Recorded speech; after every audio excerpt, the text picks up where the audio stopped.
Skill ಕಲಿಯಲು ನಮ್ಮ channel LIK learning ಕನ್ನಡಗೆ subscribe ಆಗಿ. ಒಟ್ಟು 10 ಕ್ವಶನ್ ಇತ್ತು ಈ ಸೆಟ್ಟಲ್ಲಿ, ಬಟ್ ಅದು ತುಂಬ ಲಾಂಗ್ ಆಗುತ್ತೆ. ಅದಕ್ಕೆ ಅದನ್ನು 5 ಕ್ವಶನ್ ಆಗಿ ಡಿವೈಡ್ ಮಾಡ್ಕೊಂಡಿದ್ದೀನಿ. ಈ 5 ಕ್ವಶನ್ ಆದಮೇಲೆ ಇನ್ನೊಂದು 5 ಕ್ವಶನ್ನ ಇನ್ನೊಂದು ವೀಡಿಯೋನಲ್ಲಿ ನೋಡೋಣ.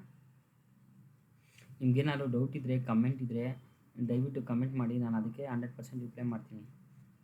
ಎರಡನೇದು ನಿಮ್ಗೇನಾದರೂ ಹೊಸದು ಕಲಿಬೇಕಂದ್ರೆ ಕಮೆಂಟ್ ಮಾಡಿ. SQL ಅಲ್ಲಿ ಅದ್ರ ಬಗ್ಗೆ ಹೇಳ್ಕೊಡ್ತೀನಿ. ಈಗ ನಾವು ವಿಡಿಯೋ ಸ್ಟಾರ್ಟ್ ಮಾಡೋಣ. ಮೊದಲನೇದು retrieve employees with highest salary of the employees table ಅಂತ ಕೇಳಿದ್ದಾರೆ. ಅಂದ್ರೇನು, ಎಂಪ್ಲಾಯೀಸ್ ಟೇಬಲ್ ತೊಗೊಬೇಕು, ಅದರಲ್ಲಿ ಹೈಯೆಸ್ಟ್ ಸ್ಯಾಲ್ರಿ ಅಂದರೆ ಮ್ಯಾಕ್ಸಿಮಮ್ ಸ್ಯಾಲ್ರಿ ಕಂಡುಹಿಡಿಬೇಕು. SQL ಅಲ್ಲಿ ಒಂದು ಫಂಕ್ಷನ್ ಇದೆ, ಹೈಯೆಸ್ಟ್ ಕಂಡಿಡಿಯೋಕ್ಕೆ ಮ್ಯಾಕ್ಸ್ ಅಂತ, MAX ಮ್ಯಾಕ್ಸ್ ಅಂದರೆ ಒಂದು ಫಂಕ್ಷನ್. ಯಾವ್ದು ಬೇಕು ನಮಗೆ, ಮ್ಯಾಕ್ಸಿಮಮ್ ಆಫ್ ಸ್ಯಾಲ್ರಿ ಯಾವ ಟೇಬಲಿಂದ ಬೇಕು, ಫ್ರಮ್ ಎಂಪ್ಲಾಯೀಸ್. ಓಕೆನಾ, ನಾವೇನು ಮಾಡಬೇಕು, ಸೆಲೆಕ್ಟ್ ಮಾಡಬೇಕು. Select maximum salary from employees 24,000 ಅಂತ ಬಂತು. ಇಲ್ಲೇನು ಕೇಳಿದ್ದಾನೆ, ಎಂಪ್ಲಾಯೀಸ್ ಅಂತ ಕೇಳಿದ್ದಾನೆ. ಓಕೆನಾ, ಅದಕ್ಕೆ ನಾವೇನು ಮಾಡಬೇಕಂದ್ರೆ ಸೆಲೆಕ್ಟ್ ಫಸ್ಟ್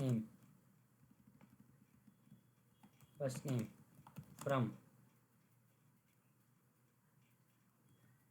ಯಾವ table, employees where salary equals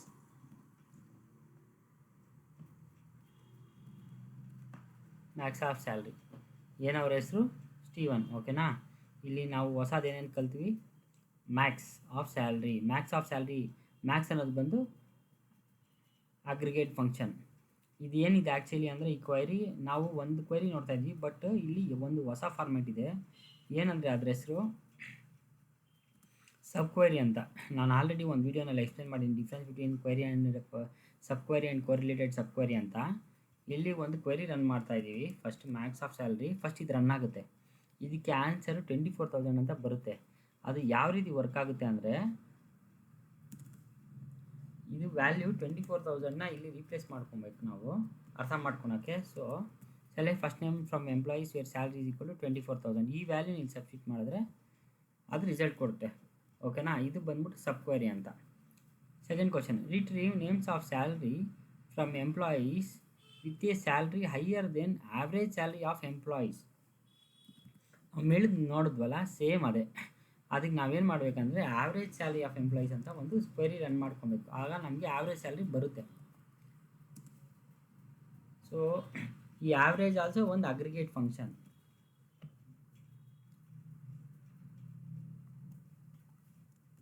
average of salary ಎಷ್ಟು ಬಂತು, 6,461 ರುಪೀಸ್. ನಮಗೆ 6,461 ರುಪೀಸ್ಗಿಂತ ಸ್ಯಾಲ್ರಿ ಯಾರ್ಯಾರ್ದು ಜಾಸ್ತಿ ಇದೆ, salary higher than average of salary, ಅವ್ರದ್ದೆಲ್ಲ ಬೇಕು ಅಂತ ಕೇಳ್ತಾ ಇದ್ದೀನಿ. ಸೇಮ್ ಅದನ್ನೇ ಮೇಲ್ಗಡೆ ಇರೋದೇ ತಗೊತೀವಿ.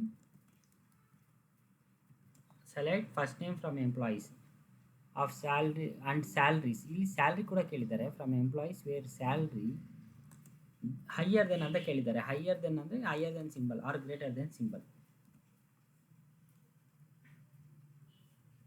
ಓಕೆನಾ, ಹಾಂ, ಇಲ್ಲಿ ನಾವು ಸಿಂಟ್ಯಾಕ್ಸ್ ಎರರ್ ನಾವು ಮಾಡಿದ್ದೀವಿ, ಅದಕ್ಕೆ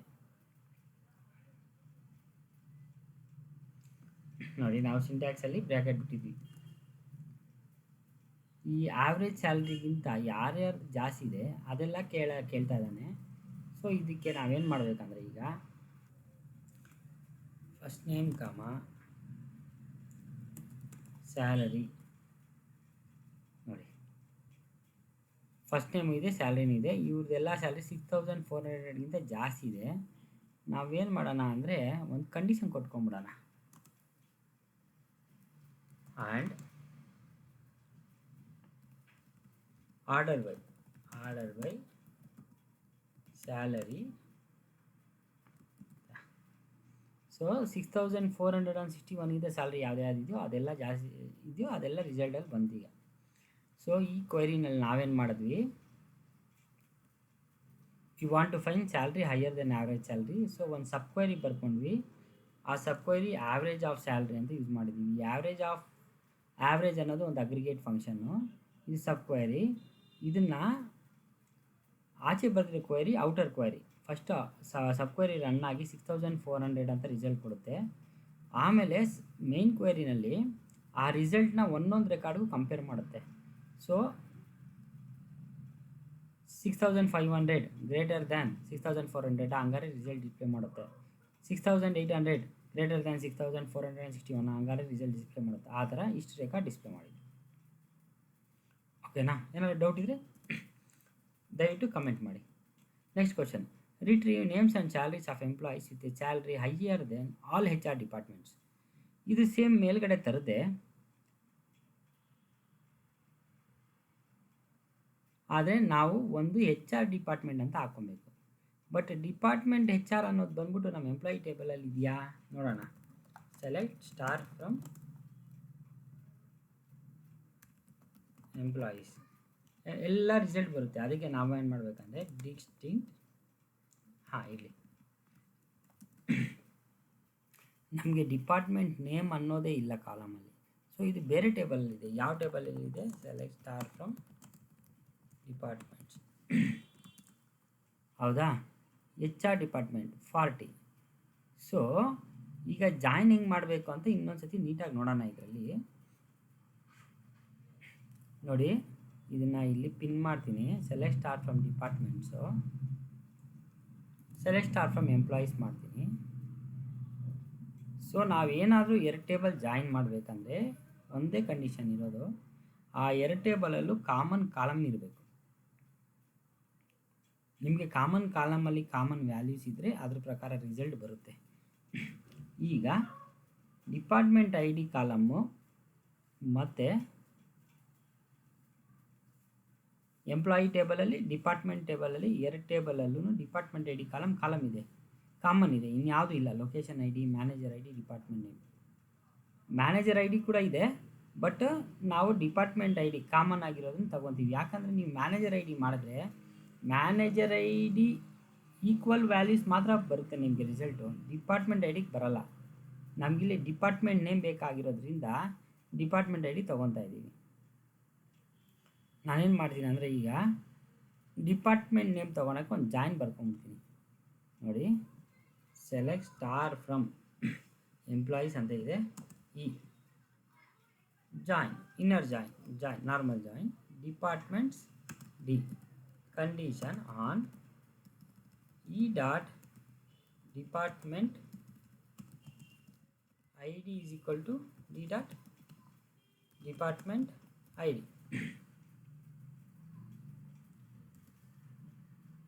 ನಮ್ದು ಕಂಡೀಷನ್ ಏನಂದರೆ, ಈಗ ಕಂಡೀಷನ್ ಏನಾದರೂ ಫಿಲ್ಟರ್ ಮಾಡೋದಿದ್ರೆ ನಾವು ವೇರ್ ಕ್ಲಾಸ್ ಯೂಸ್ ಮಾಡಬೇಕು. Where D dot department name is equal to human resources run ಮಾಡಿ. ಸೊ ನಾನು ಮಾಡಿದಾಗ ನೋಡಿ, ನೀವು ಯಾವಾಗಲೇ ಆಗಲಿ ಜಾಯಿನ್ ಮಾಡಿದ್ರೆ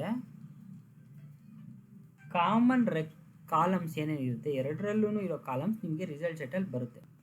ಸೊ ಫಸ್ಟ್ ಟೇಬಲಲ್ಲಿ ಎಷ್ಟು ಕಾಲಮ್ಸ್ ಇದೆ ಮತ್ತು ಸೆಕೆಂಡ್ ಟೇಬಲಲ್ಲಿ ಎಷ್ಟು ಕಾಲಮ್ಸ್ ಇದೆ, ಎಲ್ಲ ಕಾಲಮ್ಸು ನಿಮಗೆ ರಿಸಲ್ಟ್ ಸೆಟಲ್ಲಿ ಬರುತ್ತೆ. ನಾವು ಇದನ್ನು ಪ್ರೀವಿಯಸ್ ವೀಡಿಯೋಸಲ್ಲೂ ನೋಡಿದ್ದೀವಿ. ಸಪೋಸ್ ಈಗ ನಂದು ಡಿಪಾರ್ಟ್ಮೆಂಟ್ ಟೇಬಲಲ್ಲಿ 4 ರೆಕಾರ್ಡ್ ಇದೆ, ಫಸ್ಟ್ ಟೇಬಲ್ ಎಂಪ್ಲಾಯೀಸ್ ಟೇಬಲಲ್ಲಿ 11 ರೆಕಾರ್ಡ್ ಇದೆ ಅಂದರೆ ಒಟ್ಟು 15 ರೆಕಾರ್ಡ್ ಬರುತ್ತೆ. ಓಕೆನಾ? ಸೊ ಹ್ಯೂಮನ್ ರಿಸೋರ್ಸಸ್ ಇಷ್ಟು ರೆಕಾರ್ಡ್ ಬಂದಿದೆ. ಇವಾಗ ನಮಗೇನು ಬೇಕು? Higher than HR department employees. ಅದಕ್ಕೆ ನಾನು ಮತ್ತೆ ಈ ಜಾಯಿನ್ನೇ ಸಬ್ ಕ್ವೆರಿ ಮಾಡ್ಕೊಂಡ್ಬಿಡ್ತೀನಿ. Select first name comma salary from employees where salary is greater than. Select, ನಾನು ಇಲ್ಲೇನು ಮಾಡ್ತೀನಿ, ಸ್ಟಾರ್ಟ್ ಫ್ರಮ್ ಎಂಪ್ಲಾಯೀಸ್ ಅಂತ ಕೊಡಲ್ಲ, E ಡಾಟ್ ಸ್ಯಾಲ್ರಿ. ಇದನ್ನು ಕನ್ಫ್ಯೂಸ್ ಆಗಬಾರ್ದು. ಕನ್ಫ್ಯೂಸ್ ಅಂದರೆ ನಾವಲ್ಲ, ಕಂಪ್ಯೂಟರ್ ಕನ್ಫ್ಯೂಸ್ ಆಗಿ E1ಅಲ್ಲಿರೋದು ಈಗ ಹಂಗೆ ಕೊಟ್ಟರೆ ಅದು ಆಂಬಿಗಿಯಸ್ ಅಂತ ಎರರ್ ತೋರಿಸುತ್ತೆ. E dot salary from employees E1 wear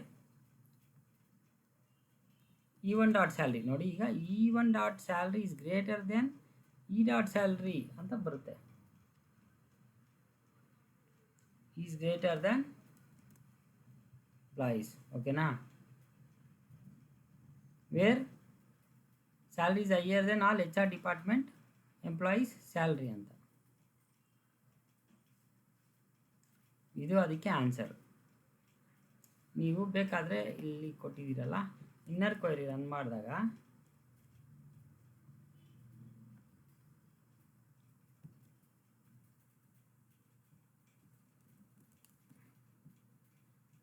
ನೋಡಿ, ಅದ್ರದ್ದು ಸ್ಯಾಲ್ರಿ 6500 HR ಡಿಪಾರ್ಟ್ಮೆಂಟ್ದು. ನೀವೆಲ್ಲ ರನ್ ಮಾಡಿ 6500 ಯಾವ್ದು ಬಂದಿದೆಯೋ ಅದು ನೀವು ಇದನ್ನು ಬೇಕಾದ್ರೂ ಆರ್ಡರ್ ಬೈ ಸ್ಯಾಲ್ರಿ ಅಂತ ಕೊಡ್ಬೋದು.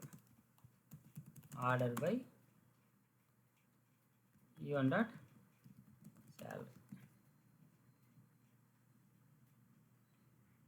ಇಲ್ಲಿ ನಾವೇನೇನು ನೋಡಿದ್ದೀವಿ ಅಂದರೆ, ಒಂದು inner query and sub query. Sub query is having A join condition which is joined by two common columns department ID, and table is having alias C and D. ಇಲ್ಲಿ ಒಂದು filter condition use ಮಾಡ್ತಾ ಇದ್ದೀವಿ, ಅದಕ್ಕೆ wear clause use ಮಾಡಿದ್ದೀವಿ. ಅದರಲ್ಲಿ human resource ಅಂತ ಅಂತ filter ಮಾಡಿದ್ದೀವಿ. ಸಬ್ ಕ್ವೈರಿ ಔಟರ್ ಕ್ವೈರಿನಲ್ಲಿ ಏನು ಮಾಡಿದ್ದೀವಿ ಅಂದರೆ, ನೇಮ್ ಆ್ಯಂಡ್ ಸ್ಯಾಲ್ರಿನ ಫೆಚ್ ಮಾಡಿದ್ದೀವಿ ಯೂಸಿಂಗ್ ಸೆಲೆಕ್ಟ್. ಇಲ್ಲೊಂದು ಎಂಪ್ಲಾಯೀಸ್ E1 ಅಂತ ಅಲಿಯಾಸ್ ಕೊಟ್ಟಿದ್ದೀವಿ, ಇಲ್ಲೊಂದು ವೇರ್ ಕಂಡೀಷನ್ ಕೊಟ್ಟಿದ್ದೀವಿ, 2 ವೇರ್ ಕಂಡೀಷನ್ ಕೊಟ್ಟಿದ್ದೀವಿ ಆ್ಯಕ್ಚುಲಿ. ಯಾಕಂದರೆ ಇದು ಇನ್ನರ್ ಕ್ವೈರಿ, ನಾವು ಔಟರ್ ಕ್ವೈರಿ, ಇನ್ನರ್ ಕ್ವೈರಿ ಒಳಗಡೆ ಇದೆ. ಔಟರ್ ಕ್ವೈರಿನಲ್ಲಿ 2 ಒಂದು ವೇರ್ ಕಂಡೀಷನ್ ಕೊಟ್ಟಿದ್ದೀವಿ. E1.salary ಈಸ್ ಗ್ರೇಟರ್ ದೆನ್ ಅಂತ ಕೊಟ್ಟಿದ್ದೀವಿ. ಮತ್ತು ಔಟರ್ ಕಂಡೀಷನಲ್ಲಿ ಇನ್ನೊಂದು ಕೆಲಸ ಏನು ಮಾಡಿದ್ದೀವಿ ಅಂದರೆ, ಆರ್ಡರ್ ಬೈ ಯೂಸ್ ಮಾಡಿದ್ದೀವಿ, order by E1 salary. So ನಮಗೆ ಇದಕ್ಕೆ ಆನ್ಸರ್ ಬಂತು. Next question, retrieve names and salaries of employees with a salary equal to at least 1 finance department employee. So ನಾನೇನು ಮಾಡ್ತೀನಿ, ಮೇಲ್ಗಡೆ ಇರೋ ಕ್ವೈರಿನೇ ತೊಗೊಂಡೆ.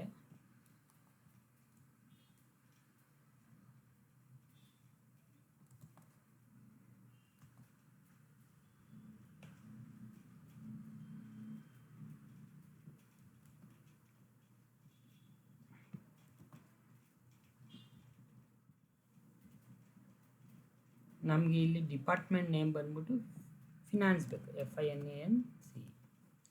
ಓಕೆನಾ? ಇದನ್ನು ರನ್ ಮಾಡಿದೆ, ನಿಮಗೆ ಫಿನಾನ್ಸಲ್ಲಿ ಸ್ಯಾಲ್ರಿ ಬಂತು 1000, 2008, 9000, 8200, 7700 ಅಂತ. ಈಗ where salary is equal to at least 1 ಅಂದರೆ ಇದರಲ್ಲಿ ಯಾವ್ದಾದ್ರು ಒಂದಾದರೂ ಮ್ಯಾಚ್ ಆಗಬೇಕು. ಈಗ ನಿಮಗೆ ಒಂದು ಇದರಲ್ಲಿ ಎರರ್ ಯಾವ ಥರ ಬರುತ್ತೆ ಅಂತ ಎಕ್ಸ್ಪ್ಲೇನ್ ಮಾಡ್ತೀನಿ. ನಾನು ಜಸ್ಟ್ ಈಕ್ವಲ್ ಟು ಕೊಟ್ಟರೆ ಏನಾಗುತ್ತೆ ಅಂತ ತೋರಿಸ್ತೀನಿ ನೋಡಿ. ಅವೇ ಸಬ್ ಕ್ವೈರಿ ವರ್ಕ್ಸ್ ಅನ್ನೋದಕ್ಕೆ ಇದೊಂದು ಇನ್ನೊಂದು ಎಕ್ಸಾಂಪಲ್ ನೋಡಿ. Single row sub query returns more than 1 row ಅಂದರೆ ಸಬ್ ಕ್ವೈರಿ ಅನ್ನೋದು ಶುಡ್ ಬಿ ಸಿಂಗಲ್ ರೋ. ಓಕೆನಾ? ನೀವು ಮ್ಯಾಚ್ ಮಾಡಬೇಕಂದ್ರೆ. So it is returning more than 1 row ಅಂತ ಹೇಳ್ತಾ ಇದೆ. ಆದರೆ ನಾವು ಇದು ರನ್ ಮಾಡಿದಾಗ ನಿಮಗೆ 6 ರೆಕಾರ್ಡ್ಸ್ ಬಂತು. ಸೊ ಇದು ಔಟರ್ ಕ್ವೈರಿ ಏನು ಮಾಡುತ್ತೆ, ಒಂದು ಸ್ಯಾಲ್ರಿ ತೊಗೊಂಡು ಕಂಪೇರ್ ಮಾಡಬೇಕಂದ್ರೆ ಇಷ್ಟು ಸ್ಯಾಲ್ರಿ ಇದೆ. ಓಕೆನಾ? ನಿಮಗೆ ಔಟರ್ ಕ್ವೈರಿನಲ್ಲಿ ಮಲ್ಟಿಪಲ್ ರೆಕಾರ್ಡ್ಸ್ ಇರ್ಬೋದು, ಬಟ್ ಇನ್ನರ್ ಕ್ವೈರಿನಲ್ಲಿ ಒಂದೇ ರೆಕಾರ್ಡ್ ಇರಬೇಕು. ಸೊ ಅದಕ್ಕೆ ಎರರ್ ತೋರಿಸ್ತಾ ಇದೆ. When you are using equals, ಅದಕ್ಕೆ ನೀವೇನು ಮಾಡಬೇಕು, ಇನ್ನಂತ ಕೊಡಬೇಕು. ಅವಾಗೇನಾಯಿತು, the matching records where salary is equal to any one of the salary of finance department result ಬಂತು. ಓಕೆನಾ? ನೀವು ಇದಕ್ಕೆ ಬೇಕಂದರೆ E1 ಡಾಟ್ ಡಿಪಾರ್ಟ್ಮೆಂಟ್ ನೇಮ್ ಅಂತ ಕೊಡ್ಬೋದು, ಡಿಪಾರ್ಟ್ಮೆಂಟ್ ಐ ಡಿ.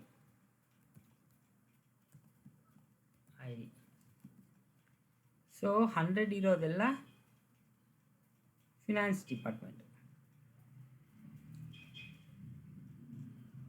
ಇಲ್ಲಿ ನಾವೇನೇನು ಯೂಸ್ ಮಾಡಿದ್ದೀವಿ, ಒಂದು select statement to fetch first name, salary and department from employees table, and condition is equal to salary in, because we want any one of the salary. So we are using a sub query concept here. ಅದ್ರ ಒಳಗಡೆ join use ಮಾಡಿದ್ದೀವಿ. ಅದರಲ್ಲಿ finance department ಮಾತ್ರ details ಬೇಕು ಅಂತ where ಕಂಡೀಷನಲ್ಲಿ department name is equal to finance ಅಂತ ಕೊಟ್ಟಿದ್ದೀವಿ. Order by E1 dot salary ಕೊಟ್ಟಿರೋದಕ್ಕೆ ಸ್ಯಾಲ್ರಿ ಪ್ರಕಾರ ಬಂದಿದೆ ನಮಗೆ ರಿಸಲ್ಟು. ಇಲ್ಲಿ ನಿಮಗೆ ಒಂದು ಕನ್ಫ್ಯೂಷನ್ ಇರ್ಬೋದು, ನಮಗೆ ರಿಸಲ್ಟ್ ಬಂದ್ಬಿಟ್ಟು ಬರೀ ಫಿನಾನ್ಸಿಗೆ ಮಾತ್ರ ಬೇಕಪ್ಪ, ಇದರಲ್ಲಿ ಫಿನಾನ್ಸಿಗೆ ಮಾತ್ರ ರಿಸಲ್ಟ್ ಇಲ್ಲ. ಒಂದು ಫಿನಾನ್ಸ್ ಅಂತ ಹಾಕಿದ್ರೆ ನಮಗೆ ಕನ್ಫ್ಯೂಷನ್ ಹೋಗುತ್ತೆ ಅಂತ ಅನಿಸಿದ್ರೆ ನೀವೇನು ಮಾಡ್ಬೋದು ಅಂದರೆ, ಇಲ್ಲಿ ಆ್ಯಂಡ್ ಅಂತ ಕೊಟ್ಟು ವೇರ್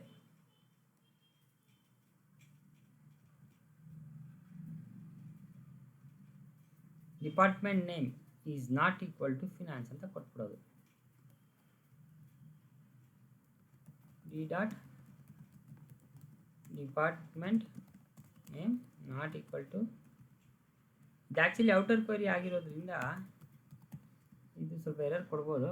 ಹಾಂ, ಡಿ ಡಾಟ್ ಡಿಪಾರ್ಟ್ಮೆಂಟ್ ಫಿನಾನ್ಸ್ ಅಂತ ಕೊಡ್ತಾಯಿದೆ. ಅದಕ್ಕೆ ನಾನೇನು ಮಾಡ್ತೀನಿ, ಇದನ್ನು ಕಂಟ್ರೋಲ್ ಎಕ್ಸ್ ಸಬ್ ಕ್ವರಿ ಒಳಗಡೆ ಹಾಕ್ಬಿಡ್ತೀನಿ.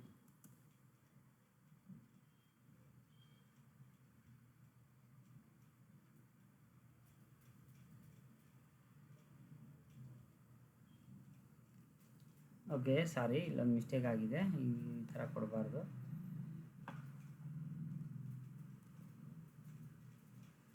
ಹಾಂ, ಇಲ್ಲಿ ನಾವೇನು ಮಾಡ್ಬೋದು ಅಂದರೆ, ನಮಗೆ ಇಲ್ಲಿ 100 ಇರೋದು ಮಾತ್ರ ಬೇಡ, ಬೇರೆದು ಮಾತ್ರ ಬೇಕು. ಅದಕ್ಕೆ ನಾನೇನು ಮಾಡ್ತೀನಿ ಅಂದರೆ, ಈಗ ಔಟರ್ ಕ್ವರಿನೇ ತೆಗೆದ್ಬಿಡ್ತೀನಿ, ಒಂದೇ ಕ್ವರಿನಲ್ಲೇ ಬರಿಬೋದು. ನಾವು ಒಂದು ರಿಸಲ್ಟ್ ತೆಗೆದಿದ್ದೀವಿ ಆ್ಯಕ್ಚುಲಿ, ಇದು ಇನ್ನೊಂದು ಟೈಪ್. ವಾಟ್ ನೇಮ್ ಇಟ್ಕೊಂಡು ಫಿನಾನ್ಸ್ ಅಂತ ಬಂದು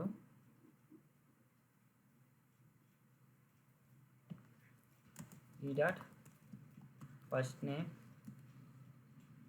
ಓಕೆನಾ, ನೋಡಿ ನಿಮಗೆ ಡಿ ಡಾಟ್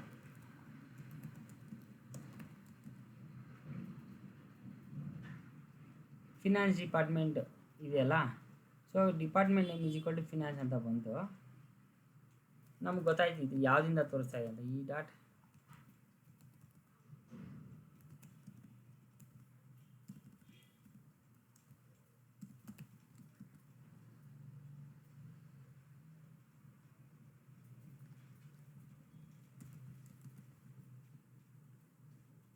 ಈಗ ಇದೇನು ಮಾಡ್ತಾ ಇದೆ, ಫಿನಾನ್ಸ್ ಡಿಪಾರ್ಟ್ಮೆಂಟ್ ರಿಸಲ್ಟ್ ಎಲ್ಲ ತೋರಿಸ್ತಾ ಇದೆ. ನಾನೇನು ಮಾಡ್ತೀನಿ ಅಂದರೆ, ಈಗ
ನೋಡೋಣ, ಇದು ರನ್ ಮಾಡೋಣ.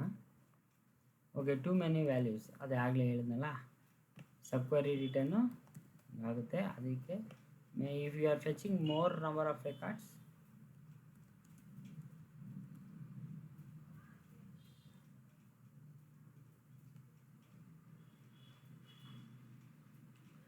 ನೋಡಿ ಈ ಥರ ಬರೀಬೇಕು. ನಾನೇನು ಮಾಡಿದ್ದೀನಿ ಅಂದರೆ, ಇಲ್ಲಿ ಔಟರ್ ಕ್ವೈರಿನಲ್ಲಿ ಒಂದು ಜಾಯ್ನ್ ಹಾಕ್ಕೊಂಡಿದ್ದೀನಿ, ಇನ್ನರ್ ಕ್ವೈರಿನಲ್ಲಿ ಒಂದು ಜಾಯ್ನ್ ಹಾಕ್ಕೊಂಡಿದ್ದೀನಿ. ಇದರಲ್ಲಿ ಏನು ಮಾಡಿದ್ದೀನಿ ಅಂದರೆ, ಎಂಪ್ಲಾಯೀಸ್ಗೆ ಎಫ್ ಅಂತ ಕೊಟ್ಟಿದ್ದೀನಿ, ಜಾಯಿನ್ ಡಿಪಾರ್ಟ್ಮೆಂಟ್ಸ್ ಡಿ ಅಂತ ಕೊಟ್ಟಿದ್ದೀನಿ, ಇಲ್ಲಿ ಫಿನಾನ್ಸ್ ಅಂತ ಮಾತ್ರ ತಗೊಂಡಿದ್ದೀನಿ. ಮತ್ತು ಔಟರ್ ಕ್ವೈರಿನಲ್ಲಿ ಇಲ್ಲೊಂದು ಜಾಯ್ನ್ ಹಾಕ್ಕೊಂಡಿದ್ದೀನಲ್ಲ, ಅದರ ಅಲಿಯಾಸ್ ಇಲ್ಲಿ ಹಾಕ್ಕೊಂಡು is not equal to finance ಅಂತ ಕೊಟ್ಟಿದ್ದೀನಿ. ಸೊ ಇಲ್ಲಿ ಎರಡು ವಿಷಯ, ಸಬ್ ಕ್ವೈರಿನಲ್ಲಿ ಒಂದು ಜಾಯ್ನ್ ಯೂಸ್ ಮಾಡಿದ್ದೀವಿ, ಔಟರ್ ಕ್ವೈರಿನಲ್ಲಿ ಒಂದು ಜಾಯ್ನ್ ಯೂಸ್ ಮಾಡಿದ್ದೀವಿ. ಇನ್ನರ್ ಕ್ವೈರಿನಲ್ಲಿ department name is equal to finance ಅಂತ ಕೊಟ್ಟಿದ್ದೀವಿ, ಔಟರ್ ಕ್ವೈರಿನಲ್ಲಿ department name we don't want the records of finance department ಅಂತ ಕೊಟ್ಟಿದ್ದೀವಿ. ಸೊ ನಿಮಗೆ ಅದು matching records shipping, IT, sales, ಅಕೌಂಟಿಂಗಲ್ಲಿ ಮ್ಯಾಚಿಂಗ್ ಸ್ಯಾಲ್ರಿ ಬಂದಿರೋದೆಲ್ಲ ಮ್ಯಾಚ್ ಆಗಿದೆ. ಓಕೆನಾ. Next question, retrieve names and salaries of employees with A range of +or - 1000 from the average of salary ಅಂತ ಕೇಳ್ತಾರೆ. ಇದು ಇನ್ನೊಂದು ಸ್ವಲ್ಪ ಟ್ರಿಕ್ಕಿ ಕ್ವಶನು, ನಿಮ್ಗೆ ತುಂಬ ಟ್ರಿಕ್ ಆಗುತ್ತೆ ಇಲ್ಲಿ. ನಾವು ಏನು ಕೇಳಿದ್ದಾನೆ, +or - ಆವ್ರೇಜ್ ಆಫ್ ಸ್ಯಾಲ್ರಿ ಅಂತ ಕೇಳಿದ್ದಾನೆ. Average is an aggregation function, average of salary from employees. ಓಕೆನಾ. Retrieve names and salaries of employees with a range of +or - 1000. Average of salary ಎಷ್ಟು, 6461. ನಮ್ಗೆ ಏನು ಬೇಕಂದರೆ ಈಗ ಪ್ಲಸ್ ಆವ್ರೇಜ್ ಆಫ್ ಸ್ಯಾಲ್ರಿ -1000 ಅಂತ ಕೊಡ್ತೀನಿ. ರಿಸಲ್ಟ್ ಏನು ಬಂತು, ಓಕೆ ಮೈನಸ್ ಬದಲು ಅಂಡರ್ಸ್ಕೋರ್ ಬಂದಿದೆ, -1000 5461. ಈಗ +1000 ಅಂದರೆ 7461. ಬಿಟ್ವೀನ್ 500 and 461 to 7461 ನಮಗೆ ರಿಸಲ್ಟ್ ಬೇಕು. ಅದಕ್ಕೆ ನಾನೇನು ಮಾಡ್ತೀನಿ, ಬಿಟ್ವೀನೇ ಕೊಟ್ಬಿಡ್ತೀನಿ. ಸೆಲೆಕ್ಟ್ ಏನು ಬೇಕು, first name salary from employees where salary between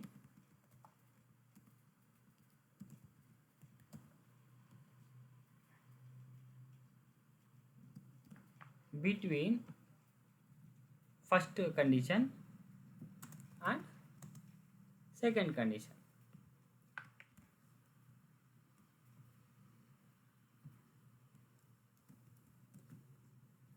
ನೋಡಿ 5461ಗಿಂತ ಜಾಸ್ತಿ ಇದೆ, 7461ಗಿಂತ ಕಡಿಮೆ ಇದೆ. ಇದೇ ಅದಕ್ಕೆ ಆನ್ಸರ್. ಇದು ನಿಮಗೆ ಓಕೆ ಕಾಂಪ್ಲೆಕ್ಸ್ ಅನ್ನಿಸ್ತಾ, ಇದು ಸಾಲ್ವ್ ಮಾಡೋಕ್ಕೆ ಈಸಿ ಇತ್ತಾ? ನಿಮ್ಗೇನಾದ್ರು ಡೌಟ್ ಇದ್ದರೆ ದಯವಿಟ್ಟು ಪಿಂಗ್ ಮಾಡಿ, ಇನ್ನೂ ಇಂಥ ಕ್ವಶನ್ ಸಾಲ್ವ್ ಮಾಡೋಣ. Thank you. ನೆಕ್ಸ್ಟ್ ಕ್ವಶನಲ್ಲಿ ನೆಕ್ಸ್ಟ್ 5 ಕ್ವಶನ್ಸ್ ಇಂಥದ್ದೇ ಕಾಂಪ್ಲೆಕ್ಸ್ ಕ್ವರೀಸ್ ವಿಸಿಟ್ ಮಾಡೋಣ.